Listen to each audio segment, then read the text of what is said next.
You've worked at EY, Ernst& and Young, GE Capital, bank institutions, like PNC, things like that. What attracted you to finance? I mean, you've been in different areas of it, but what attracted you to that area, specialty? So, what attracted me to finance was as a kid growing up, I always had this innate curiosity and desire to figure out how do things work? How do countries grow? How do countries integrate? What makes one country richer than the other? What makes some countries more successful? And so I've always had that global mindset in my head.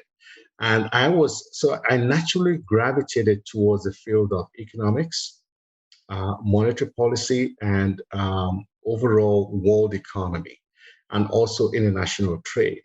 But I was quickly realized that you can't really get the nuances or understand that without knowing how the financial or the banking piece works. Because as I've learned in history, it's once you get the financing right, you can grow. Once you unleash the power of financial services, the ability to transfer money from those who save to those that need to invest that money to grow industries and to grow businesses and to provide jobs and build wealth, you can't really grow. That's what has made America the greatest economic success story the world has ever seen. Right. Because it's based on free enterprise and the ability to deploy capital. And I understand that very well. And I've always lived that life. And it empowers me from a knowledge perspective. And I can really understand what's going on, whether you read the news or you have the captains of industry speaking, and how do things correlate. And because financial services has enabled me and blessed me to fund different types of companies in different types of industries.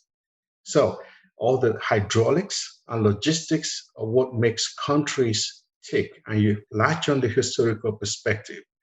A country like Argentina, for example, back in the 1930s was one of the in the top 5 richest countries in the world. Maybe not the strongest, but richest. Yeah. Now it's not so rich because they did not allow economic freedom. So the word freedom that people talk about, you have to remember, you have to add economic freedom as well. Financial services enables people it gives you that runway to actually practice that economic freedom, and you can grow well. So I've always been fascinated by that as a kid.